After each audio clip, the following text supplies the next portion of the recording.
I've been searching for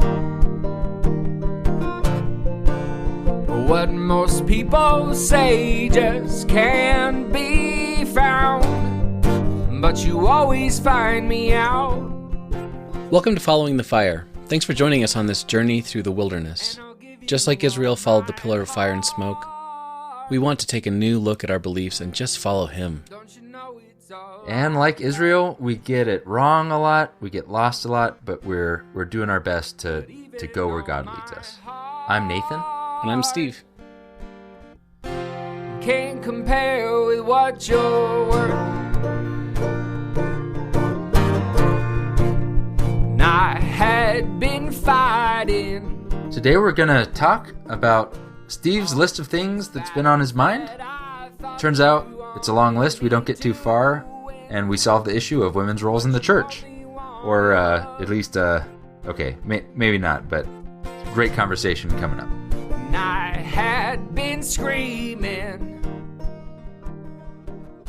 all these messages. Good evening, Nathan. How are you? Hey, Steve. I'm cold. It's just you and everybody else in the world right now. Yeah. Well, how are you? cold. Well, yeah. I shoveled the sidewalk and driveway, which was super cold, but surprisingly easy because when it's this cold, the snow doesn't even stick to anything.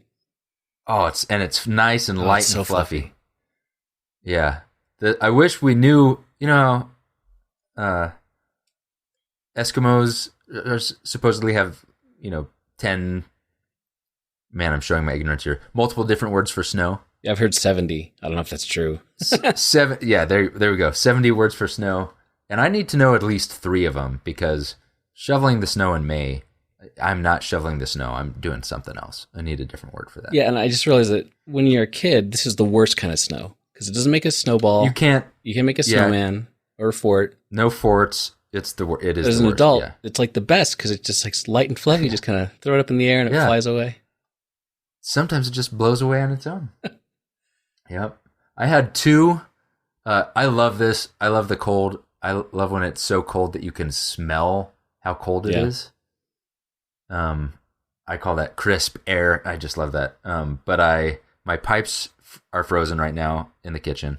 Really? So I had a blow dryer going on, like directly on the pipe for hours today, and I cannot unfreeze it. It happens every winter, and I can't figure out how to solve that. But nothing has burst.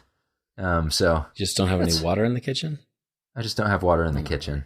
So there's worse things. And then my garage, something to do with expansion and contraction. It when I hit the button, I didn't realize it didn't go up all the way, but it went almost up all the way. And so I went to the store today and knocked the antenna off the top of my car. So I was like, oh man, I feel like things like that when they happen. It's like, what was I supposed to do? You can't see it in the rearview mirror. Yeah. It's never happened before because I guess I haven't opened the garage when it's -5 degrees outside. Like that shouldn't count, but it counts. I'm sorry for your loss. Got it. Yeah, but it was still a good day. So, well, I thought today I wanted to kind of continue on our topic, sort of that we did a bit we just kind of hit this last week a little bit as far as things we were taught accidentally or that we learned accidentally that we're unlearning or rethinking. Yeah, it's kind of a big list, to be honest.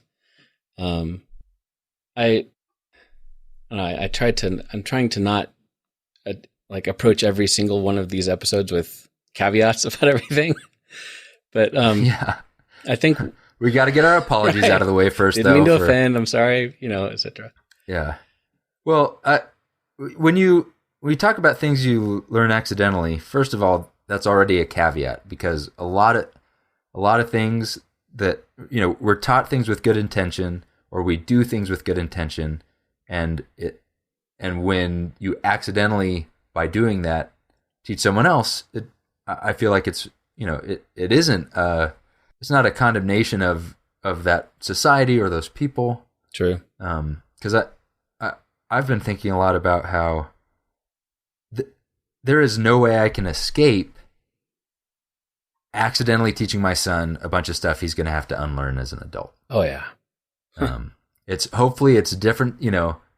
I'll get some of the good stuff, but there's going to be stuff in there that I want him to learn one thing, but by my relationships or the way I treat work or money or the way I talk to him, I'm going to be teaching him other stuff too. So, yeah, every parent's going to mess up their kids in one way or the other. It's just a question of how. Yeah, it's just a question of how. So I think a lot of this stuff, it's not an indictment as much as a good practice. Yeah, and to be honest, a lot of the things that one of the reasons I kind of wanted to do this podcast with you is, but I kind of wanted to bounce some things off of you, and like I don't want to go deep into what every one of these topics. Kind of hit the highlights, and kind of get your thoughts. But because every single one of these could probably be a full episode on their own, and they probably will be eventually.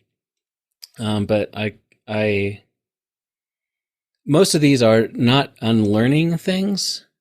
A lot of these things that I have on my list, anyway, I don't know about your list if we get to it, is more unlearning or rethinking stuff. But I didn't count them all up. But there's things that kind of came into my mind. I have them categorized as church-related, theological, and I didn't have no else to call it, like topical. Man, yours is going to be a lot more organized than mine, but I'm excited. I'm excited to hear this. I don't know, where do you want to start? Church, topical, theological? You pick. Whew. I don't know if there's landmines anywhere, so let's start with church. All right, church. That's good. So some of the stuff is what we hit on a bit last time, as far as related to Church of Christ stuff. As we said before, the thing that I grew up getting the vibe of, only people going to a Church of Christ are going to go to heaven.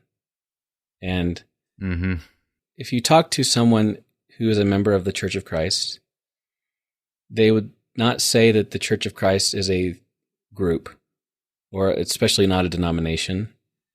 They would say that the Church of Christ is a descriptor. And so they would say that anybody who's a member of the Church of Christ is going to heaven, and therefore the Venn diagram is like completely overlapping. Only people, and because it's a definition thing. They're kind of like, by definition, the people in the kingdom are the Church of Christ, right? And that's accurate. I mean, right. The term Church of Christ is it's one of the terms used in the Bible to describe the church. It's the church that Christ founded, so it's the Church of Christ. And it goes back to the naming Bible things by Bible names thing that we talked about last time. And but anyway, you know what I mean by that. As far as it's the idea that you have to go to that church building type of thing in order to get to heaven. So I'll just hit that because we kind of hit that last time. So worship stuff, musical instruments are wrong. If it's a worship to God. Yeah. Both of these so far, by the way, like the church where I went to and my parents who are Church of Christ, I was never told these things, but I learned them into my gut somehow. That's kind of just almost by talking around them. Just osmosis. So, osmosis. So that I know there are churches where maybe from the pulpit someone might say that, and I never had that experience, but it still made its way in, which is I definitely had the experience of being taught multiple times, even in all the way through university, having classes about how musical instruments are wrong, in that they are not how God wants us to approach Him. And I think that last time I kind of tossed out there that how the verse that saying "Sing and make music in your hearts" was kind of the core verse to say why we need to do this. mean, there's a lot more to it. There's, historically, Christians didn't use instruments for a long time, until I think it was around the 6th century, if I remember correctly. And the term a cappella means of the church, a cappella. And so even the term, it's like historical evidence, archaeological evidence, and all this stuff all adds up to mean that musical instruments are wrong. And I think the reason there's a lot of reasons I started rethinking that, but I guess I don't want to go into the whole thing right now as far as all the verses, and it comes into the type of hermeneutic that you use and how you translate some words. And sure, yeah. I mean, it can get complicated. And I feel like that one, my perspective is different because I grew up in going to the same church and, multi-generational in the Church of Christ. But my parents listened to Christian worship music, Christian rock or whatever it was when it was just Amy Grant and Stephen Curtis Chapman.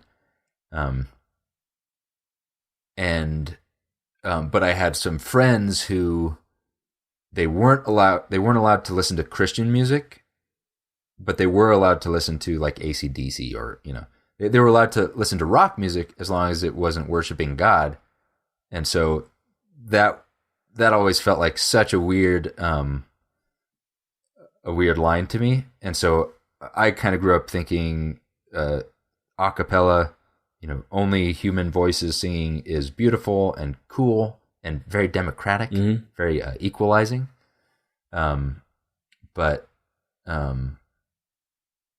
So I came to it not from thinking though that there was any problem with using instruments in a church. And so then when I encountered, mostly in college, like papers or pamphlets that were specifically addressing that issue, they looked like someone doing backflips to me. That's interesting.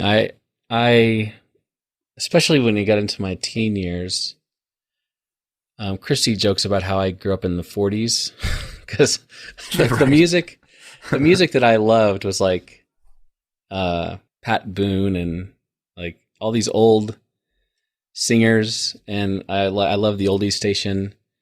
And so I didn't really get into some of the new quote unquote bad music that of the 80s and 90s that some of my friends got into.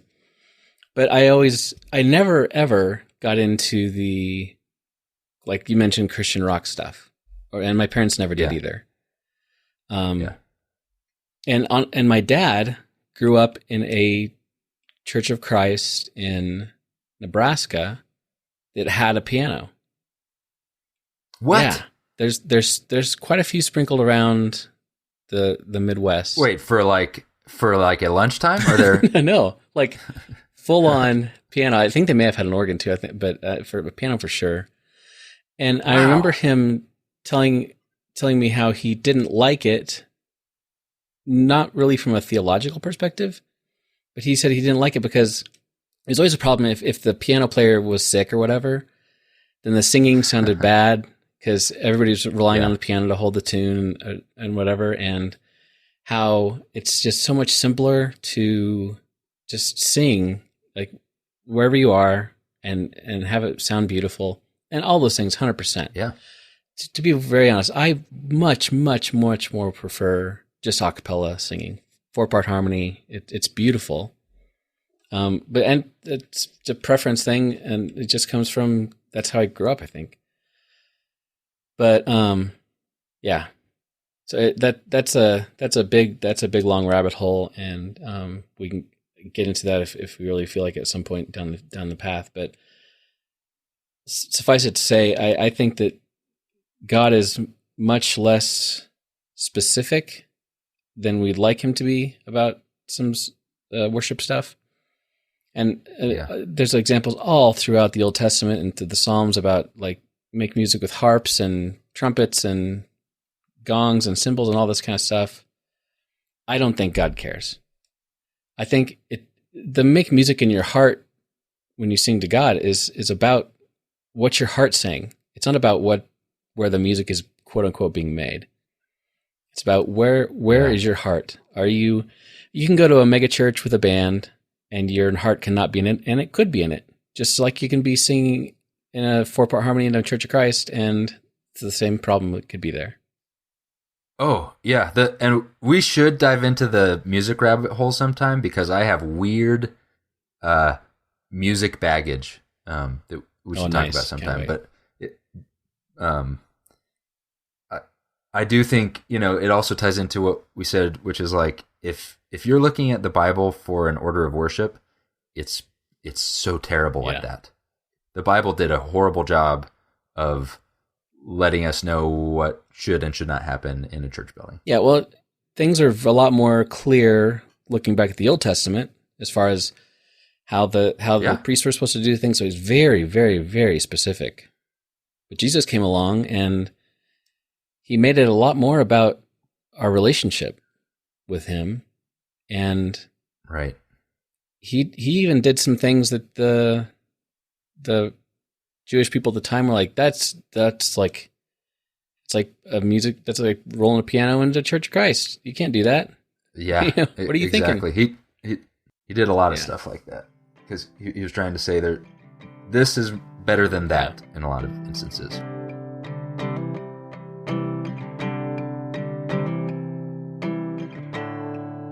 The rain is falling hard on this dusty ground.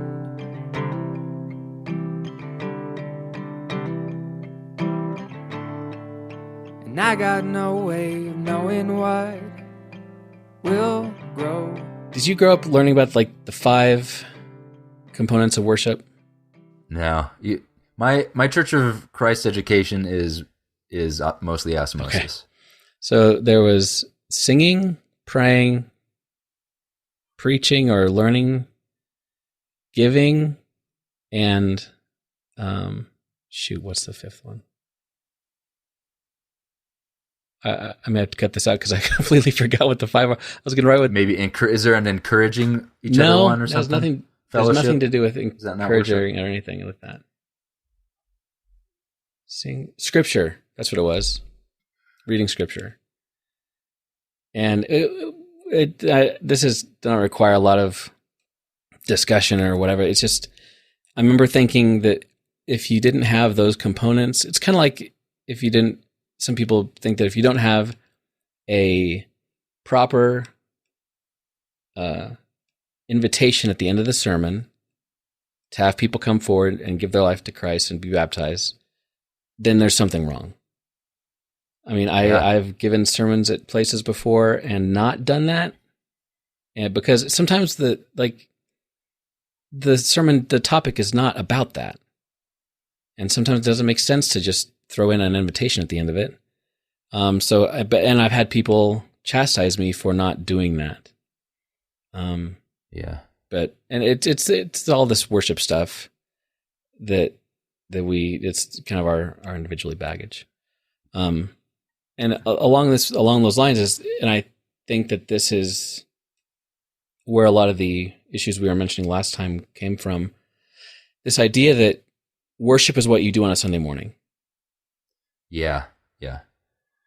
I would say I didn't know the 5 things, but I've definitely been in the car or said this or heard this. Hey, how was worship? Yeah. Or what did you think about worship? And just that sentence is kind of accidentally saying, we just did a thing. It was the thing that happened in the sanctuary of a church, although we have a different auditorium. And it had a beginning and it had an end.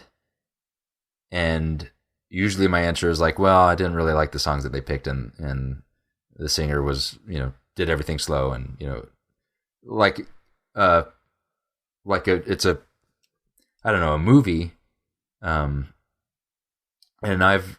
I still have a big chunk of me that feels this way and is holding on to this, but I've been trying to progress towards worship is what the mountains are doing right now. Yeah. Worship is what bunnies are doing, and that the wind is doing, and that the stars are doing, and it should also be what I'm doing. Yeah, it's what you do all the time, or should be. Yeah. And I really like C.S. Lewis in a couple of his books, but especially in the sci-fi trilogy. Out of the Silent Planet and Paralander and all those. Yeah.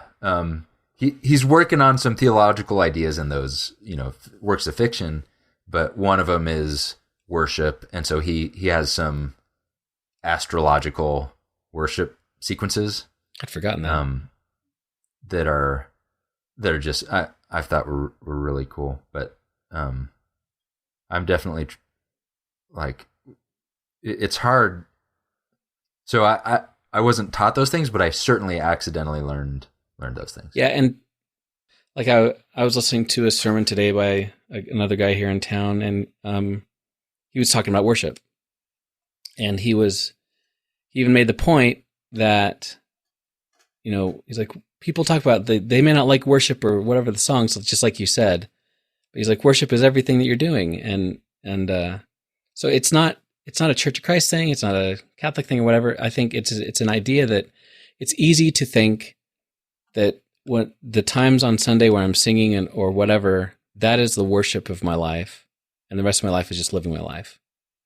But there's so much in Scripture about how just you should be pouring out your life as worship, and just like the pray without ceasing thing, it's just part of your life. So that's something that I'm.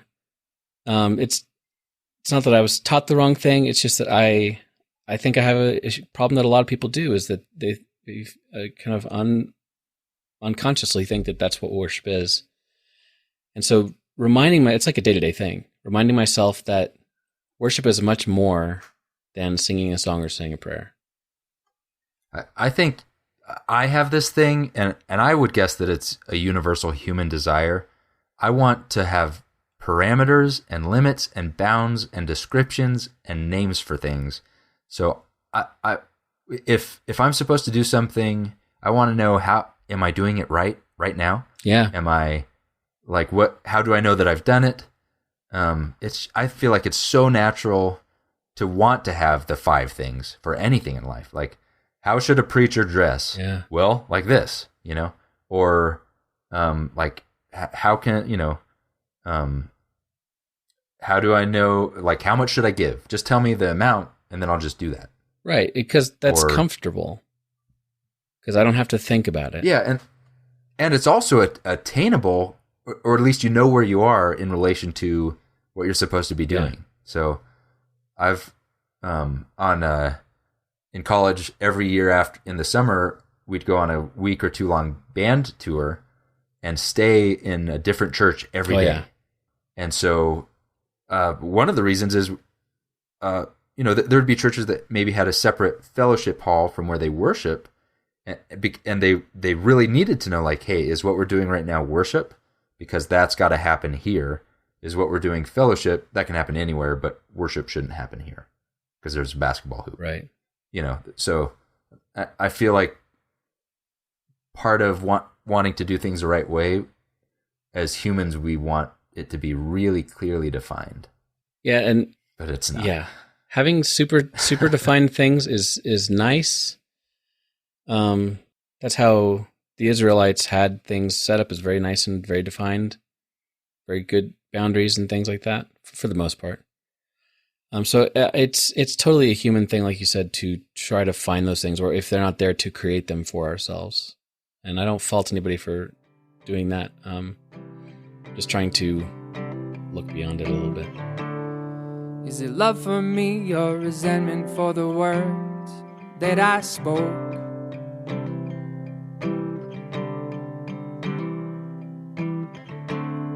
But the sky is pouring down, so either way, we'll know. So next thing is women's roles in the church. This has become a huge thing for me recently, for a lot of reasons that I'll not get into, but the core of it, the way I grew up, and the way most churches of Christ and a lot of other churches, and Catholic Church famously, women are supposed to be silent in the church, I guess, unless they're singing or sometimes reading a scripture during class, if they're sitting in the right spot, and they're not, or commenting, as long as they're not in front of the class. Yeah. I mean, there's all these like backflips, like, things that are like caveats to like, that's not, you don't have to do it that way, really. But the boundaries, it'd be weird to describe them, because it's like, oh, this is okay because we're in a, we're sitting in a circle and we're doing this. This is not okay. It's not written out anywhere. If you did write it out anywhere for how kind of our church figured it out, I'm sure it's slightly different at many different, congregations. But so the rules are vague, and they're not written down, but it would be very clear if you violated one of them. That's a really good way to put it. That's what I mean. It's like the rules are really fuzzy, but don't worry, you'll know.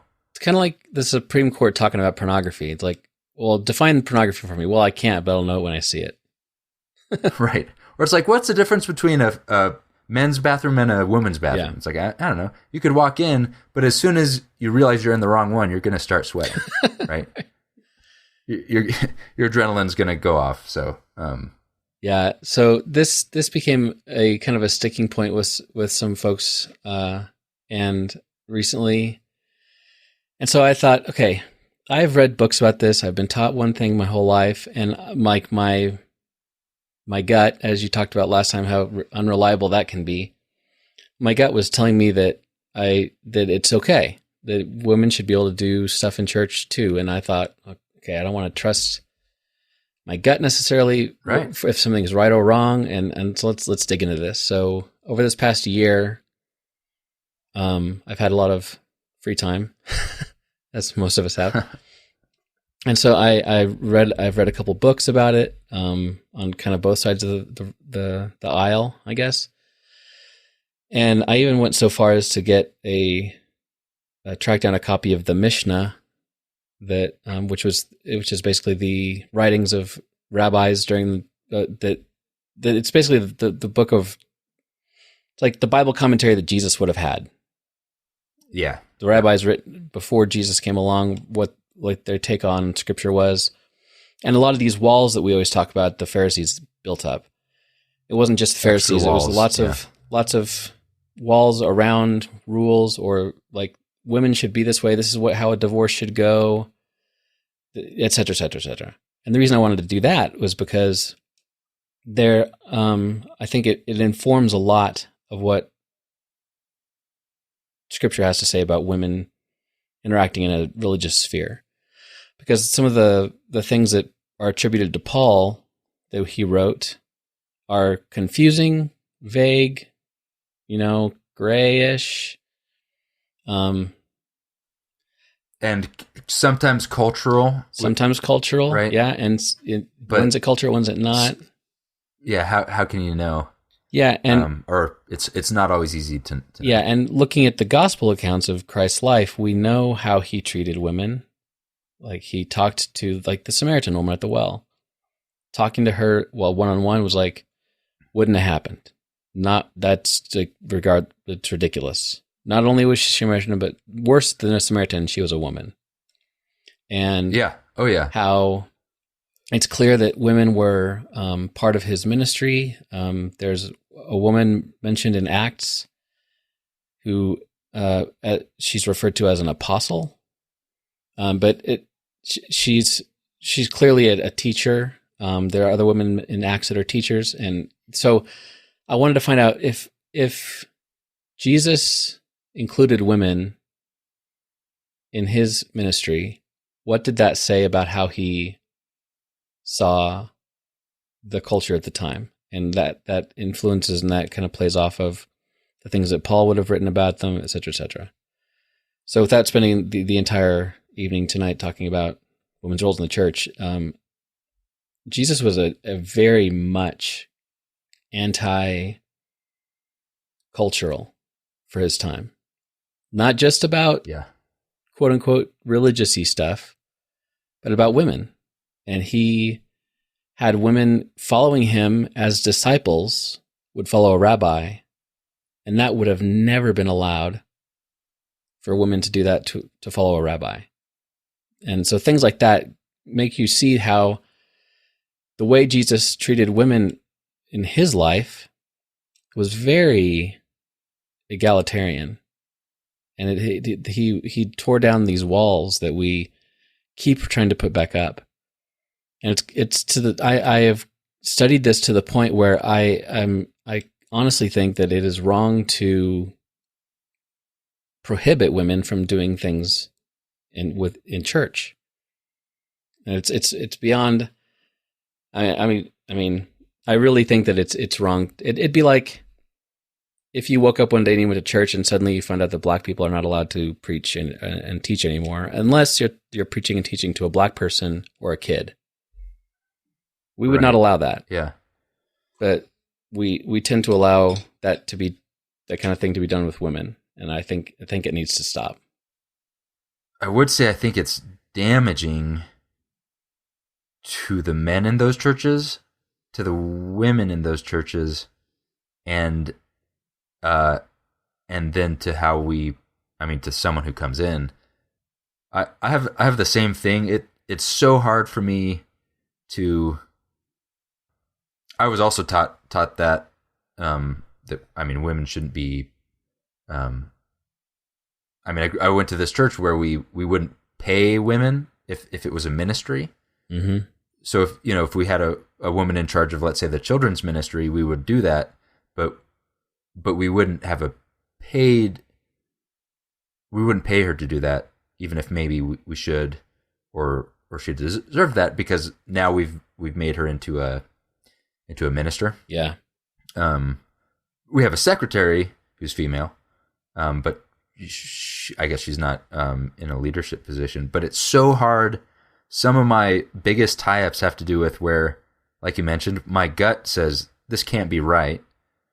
But everything that I've been taught by words and then by, the accidental stuff around those words, the actions and just tradition and that kind of thing, are so strong that a lot of these areas, I have a lot of them, but women leadership is one that I struggle with. The huge one that is in this category of things that I'm like, I think we've gotten this wrong. I think that we're doing damage in this view. And, but I know the Bible verses that are how my church tradition got to this. The biggest one is homosexuality. Oh yeah. It's on my list down later. But at least women's roles in the church, they're, like you said, I think a thing that I'm trying to do better at, that I wish I had done more of my whole life, is paying attention to Jesus's actions. Yeah.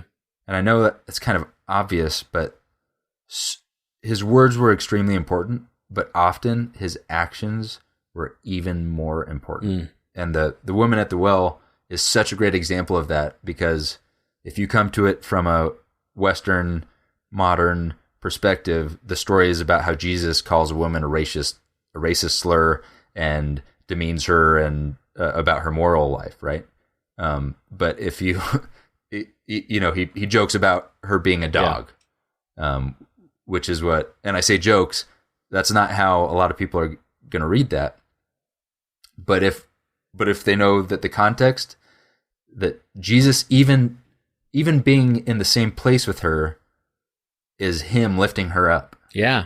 Is him saying, I see you as a human being and a valuable thing. And it would have been, and his disciples, if they were there, it'd be the same thing as the kids. Why are you talking to these kids, Jesus? Right. And so he kind of goes along with this thing, and in my view, I think he jokes with her and kind of teases her a little bit, because she knows that he's completely different than any Israelite Jew that she's ever encountered in her life, and probably in her own culture, any man. Absolutely. But if we miss the actions, we kind of miss the things like women paid for Jesus's ministry and were involved, and he acknowledged them, and they touched him sometimes, and even they were the first to witness his resurrection. The men didn't believe him because they were women, but because they were women, yeah. Yeah, and even the writers, I think, by the time they're writing the gospel, obviously we're starting to get it, even from their cultural baggage. And so, I'm going to get it wrong if it's Matthew or Luke, who the genealogy of Christ, it focuses on these specific women of faith. Yeah, and Rahab, and I can't believe that's Ruth. the only one. Ruth. It's a big one. Who's a rebel. But if I had a daughter, I think I would have gotten to this quicker, because I think that women. Well, so that I have this thing that I'm going to call second degree theology, Okay. or theology once removed, which is when you have one position, but because maybe it doesn't quite line up with the Bible, or maybe there's a little bit of inconsistency in it somewhere, you have to do secondary theology to kind of make it work. So the second degree theology is, we're not seeing women up there in church, and so women are learning by that. I don't pray aloud. Yeah. I don't read scripture aloud, or and I think a thing that I learned, and one of the secondary degree theology things that went along with that was, well, I know there are all these women that really want to step into this, and that it's kind of hard to drag the men into this, but that's because it's women's temptation to lead, and it's men's temptation not to. Yeah. So I think we made that up. Yeah. And part of that too, other second degree theology around that had to do with, which was pervasive for a long time, was the weakness of women. Absolutely. Like the inability of women to study maths, or Yeah.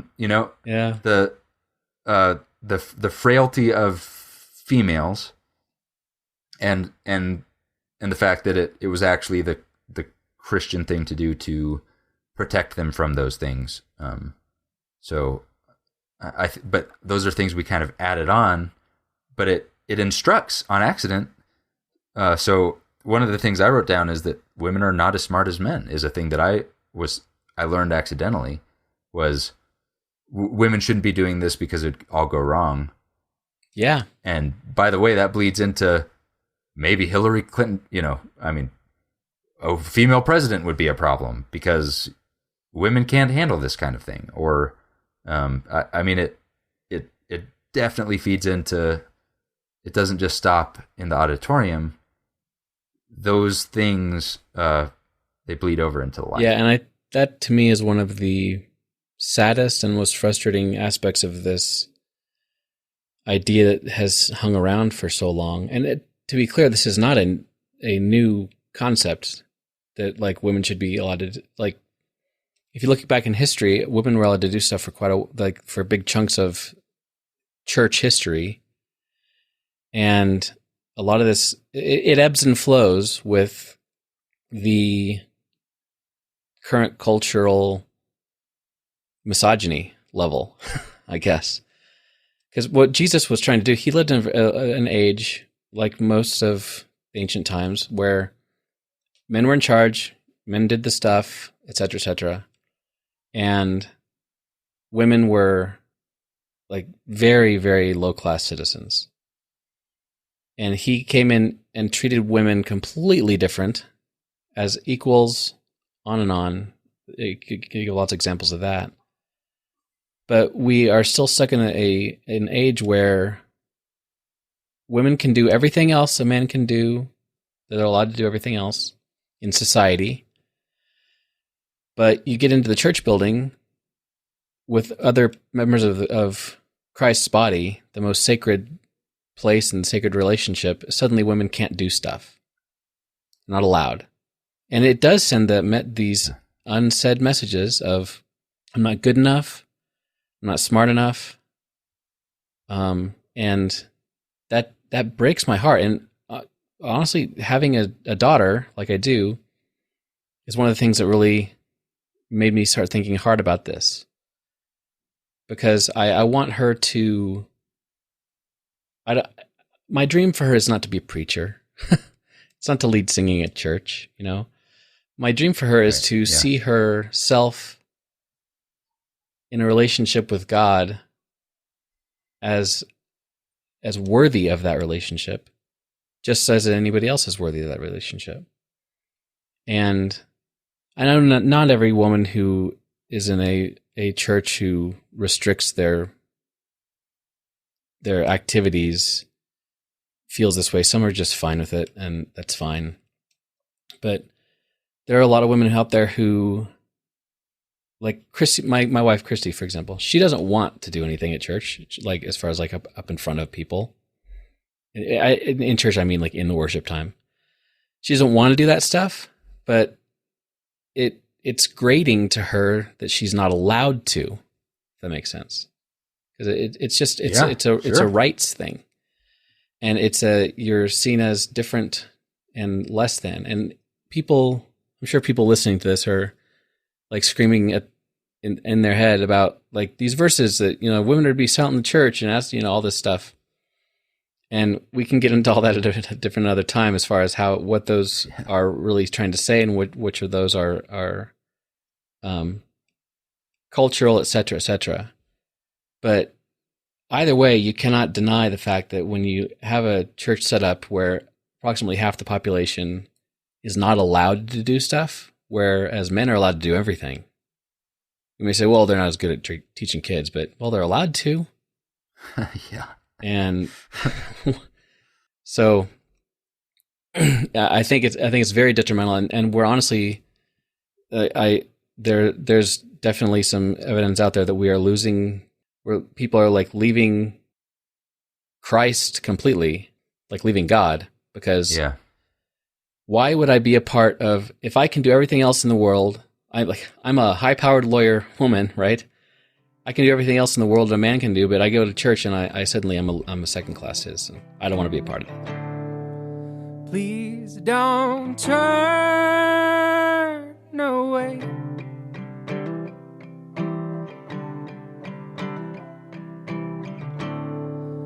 Please don't hide your face. I feel like one of the things that like we've accidentally done too is we turn church into the main event, and also we turn church into a thing. So the first boundary we drew was just what is church, because in our tradition, and I'm sure many others, Monday through Saturday, you can serve, you can give, you can have discussions around a meal. Yeah.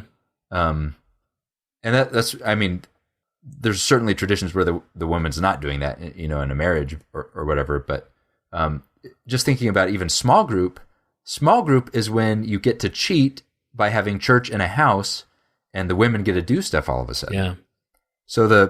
So one of the problems is we drew this boundary around church and said, let's make this holy, and now let's figure out what the rules are for this. Instead of, you know, what if the boundary was, let's commemorate Jesus every week, and when Christians are together, what are some useful things that we should be doing that are going to help us the rest of the week? Because one of those things would be encouraging and learning and you know, sharpening each other. And I can think of several women from the church I grew up with that I would love to hear their class. Oh, absolutely. Your mom. I would love to hear your mom's just recurring once a week, you know, forever. She could just do a class once a week. What's going on in her head right now? What did you last research? And where's the slideshow? And I want to hear that. And the men who are stepping into this stuff, I think at a lot of churches are also a small minority. A lot of people are not the kind of people who want to get up and teach, right? Like Jerry Seinfeld says, I think it's Jerry Seinfeld. I may be misattributing this joke, but the number one fear of Americans is public speaking, and the number two is death. So at a funeral, most people would rather be in the casket than giving the eulogy. Yeah. That's the joke. And also people are gifted at very many different things. And so I do think it's a shame when I'm thinking of specific women that I love when they speak up in class. Oh, yeah. Because of their intense, first of all, relationship with Jesus, and also deep study of the Word of God. Yeah, and we're missing out on all that stuff. I mean, we get the occasional comment in class, like you mentioned, but there's so much more that we could be learning. And hearing, like, I remember some of the first times I ever heard a woman pray out loud. Like, it kind of floored me a little bit, because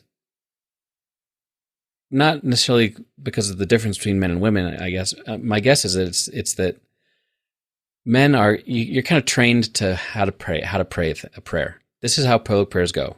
There's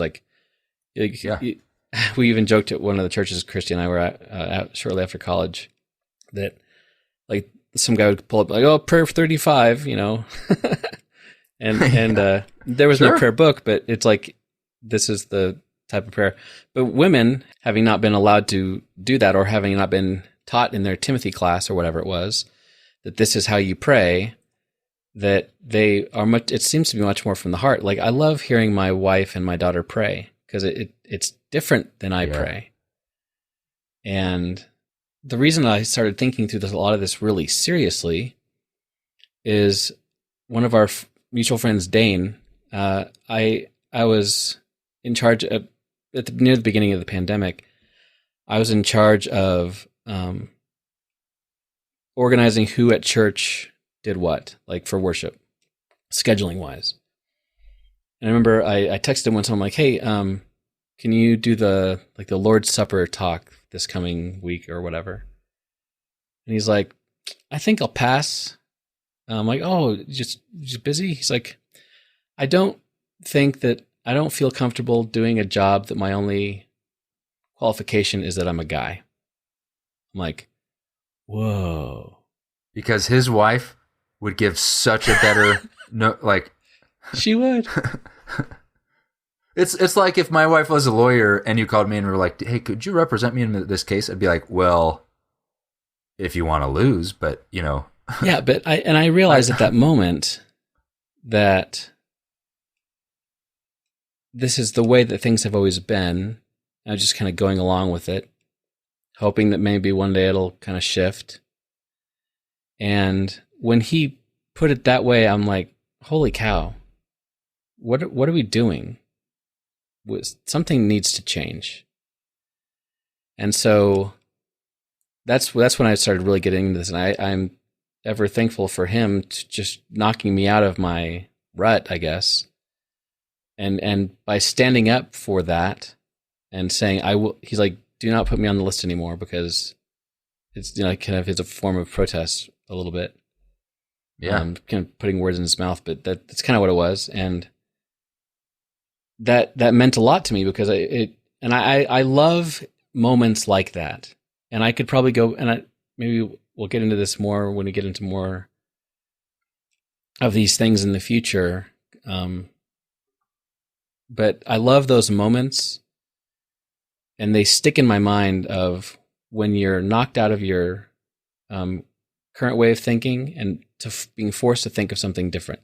Not that it's always that you were wrong and now you're right, but I love those moments of being forced to reassess things. And I'm probably going to say that over and over and over about how I want to reassess things and relook at things. But that's kind of how I feel like how I was taught to work out your salvation with fear and trembling, right? To Sure. not just accept what you're told, but to really delve deep into the scriptures, like was it the Barameans or whatever that Paul talked about? Like how he really admired them for not just accepting everything that was taught to them, but they really studied the scriptures to see if that was accurate. Yeah, carefully. Yeah, is this guy actually telling us the right thing on this point and this right. point? And that's one reason I love those. I love those moments. Would you remember the sunny days we shared?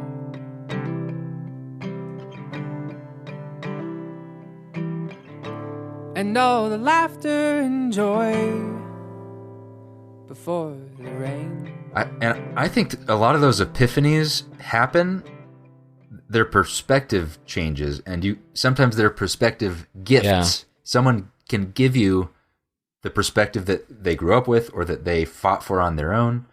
And I think that's one reason why, if everyone that I talk to on Sunday or everyone I work with or everyone I know thinks and acts and dresses and makes the same amount of money, if we're all so similar, then I'm robbing myself of those free perspective moments. I've got to just depend on my own. And so I do. First of all, I think that's one reason why it's important to hear from women, and why, for me, small group was so amazing, because I got to do that. But I think it also we should be listening to people who aren't polished and went to college, or people who from a different race or a different nationality, more. And the amazing thing about the church is it's the most diverse group of people. Yeah. There's not a religion that's more widely diverse than Christianity, because one of the things Jesus was doing was, as he went and taught, a lot of the things that don't stick out to us anymore were him saying, "Whoa, wait a minute, what's wrong with the Samaritan?" Or, remember that time when the prophet said, actually, this Gentile town was better than this Jewish town. He was trying to get them to open their eyes a little bit. Yeah. To see those other. And by the way, Dane is someone who really thinks things through and then can articulate them really well. And so, he has reasons for what he does. I really appreciate that, because I'll just go along with it for a long time. And so it's until someone kicks me out of it. So, some people are better at that than others, and we need those people. We need to listen to them. Yeah. And I wish, you mentioned how the church is so diverse, and it is I think on a global scale. And I would love to have churches in general, I'm not talking about the Church of Christ, just any church in general. I'd love for churches to be more diverse, because, and I'll never forget going to Oklahoma Christian the first time. I'm like, what church am I going to go to today? Because I got to find a church, right? Yeah. So I looked up in the Yellow Pages, which we had back then. And wow, that was a long time ago. Right.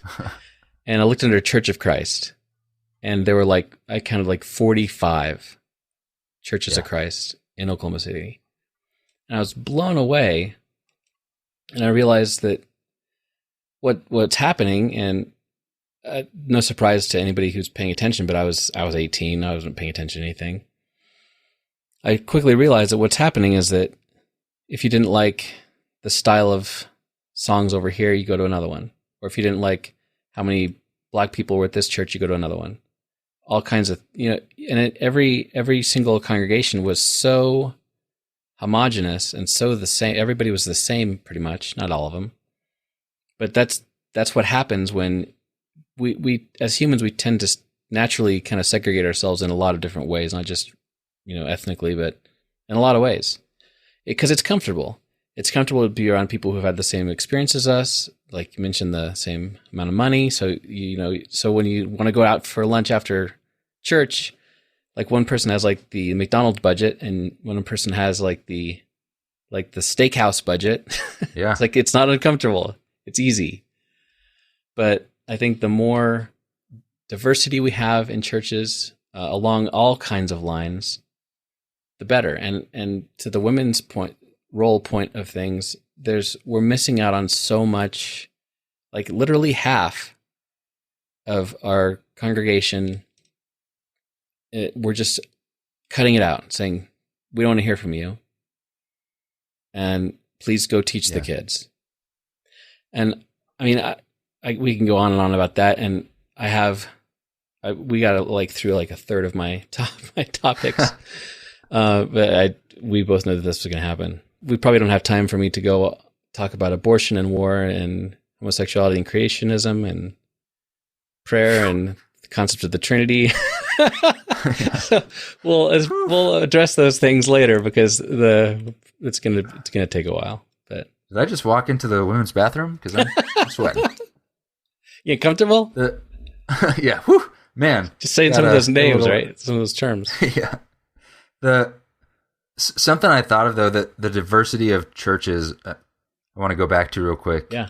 It is. I think it's one of the most natural impulses on the planet. This is what happens in every middle school cafeteria. It doesn't matter if you had, went to school in an Amish settlement on an island and everyone was the same race and had the same clothes and upbringing, kids would still figure out they would choose something else. They would find some other way to distinguish themselves and have commonalities and differences. It's just what we do. And where we are right now is a very consumeristic church culture. And so the only way to end up with a diverse church, in my opinion, is to go to a church where you feel uncomfortable. Because if you ended up in a church where you do like the coffee and the decor and the way that the preacher dresses and where it is comfortably away from your house and what songs they choose, you didn't realize it, but you were accidentally selecting for people who are just like you. Yeah. And what's going to happen when you go to a diverse church is some things, the sermon is going to be uncomfortably long, or they're all going to be wearing suits, or the coffee's going to be gross and the people are going to be old. Right. It's always, but going to a family reunion is going to meet all the people. You didn't have a choice with those people. And so you do have those awkward, uncomfortable moments. And that's what happens when you're in a family. And if you don't, it's probably because you stopped inviting Uncle Joe and this person didn't feel welcome. So I think the way forward is well, I don't know how, but I think it means being okay with feeling uncomfortable in church. Yeah. And I was recently told by someone in leadership at a church that they want the church to be a place where everybody feels comfortable all the time, where they can disconnect from the world outside and come in and just feel comfortable and feel at home. And on one level, yeah, I get that, but there's so much about following God that is uncomfortable. And like some of these topics we're going to get into are going to be uncomfortable. Yeah. It's if I was never made uncomfortable in a church, it would mean that I am the spiritual equivalent of a vegetable. Yeah. I have not pushed up against an abrasive personality or a thing that I disagree with. I don't think the end should not be abrasion. But if the end is comfort, then I think you'll get it, but there can be a high cost. Because some people maybe need to feel uncomfortable, and I don't mean the joke about who should feel uncomfortable in church. Should it be the sinners, or should it be the bitter, judgmental Christian? But what we accidentally do when we're trying to make things comfortable, which is kind of a second degree theology away from unity or encouragement, fellowship. Those are all good things. But what you'll end up doing is walking on eggshells a lot. Yeah. Because if you have a room of more than 5 people and you're making them all happy, you're compromising a lot of things. And there's going to be, in a room of 100 people, there's going to be 5 people that are just, they're just abrasive, or they're people who need to be called out sometimes, or they're hurting people, or, I think that, especially as an elder of a Church of Christ, so much effort goes into putting out fires of people who have just gotten offended, or conflicts that happened. And we're trying to keep those people comfortable, but like I've worked at stores where we know who the problem consumers are that come in. Yeah. So our job is to be respectful to them, but to change our behavior to, like, hey, it's not okay that you did that. I've said that to people in a Lowe's before, but I think it's hard to. Yeah, it's comfortable is not the word I would have chosen for what I want church to be. Well, like we've said already tonight, the comfort that's comfortable. It's what you automatically drift toward is comfort. And I think that church needs to be a place, not worship, but like the church needs to be a place where there is some comfort, because we need that in our lives. But it also needs to be a place where there is almost purposeful discomfort sometimes. It's just like, I think of it as like spiritual weightlifting. You don't lift pillows to get in shape. You lift something that's hard for you to lift a lot. And you do that over and over, and your muscles are sore because you kind of tore up the fibers or whatever, and then it grows back stronger.